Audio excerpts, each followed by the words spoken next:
اعوذ باللہ من الشیطان الرجیم بسم اللہ الرحمن الرحیم اللہم صلی علی محمد وعلی آل محمد کما صلیت علی ابراہیم وعلی آل ابراہیم انکا حمید مجید اللہم بارک علی محمد وعلی آل محمد کما بارکت علی ابراہیم وعلی آل ابراہیم انکا حمید مجید۔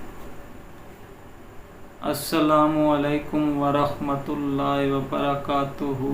میرے بھائیوں، بزرگوں، بچوں، دوستوں، یہ روایت ہے کہ مدینہ منورہ کی باندیوں میں سے کوئی باندی کہ نبی اکرم صلی اللہ تعالی علیہ وآلہ وسلم کو ہاتھ سے پکڑ لیتی اور جہاں چاہتی لے جاتی۔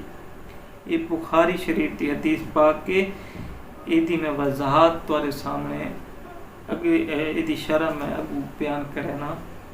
یہ تو آپ میں حدیث سنائیے کہ انہی سے روایت ہے کہ مدینہ منورہ کی باندیوں میں سے کوئی باندی کہ نبی اکرم صلی اللہ تعالی علیہ وآلہ وسلم کو ہاتھ سے پکڑ لیتی اور جہاں چاہتی لے جاتی۔ رسول اللہ صلی اللہ تعالی علیہ وآلہ وسلم تکبر اور تکلف سے بالکل پاک تھے۔ تکبر اور تکلف سے بالکل پاک تھے۔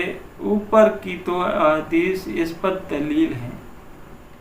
حکیم الامت شرح حدیث حکیم الامت حضرت مفتی احمد یار خان علیہ رحمت الحنان اس حدیث کے تحت لکھتے ہیں، ہاتھ پکڑنے سے مراد ہے اپنی حاجت براری کے لیے عرض کرنا یا کہیں لے جانا، اور اگر ظاہری معنی مراد ہوں تب بھی مذائقہ نہیں کہ ساری امت حضور کی اولاد ہے۔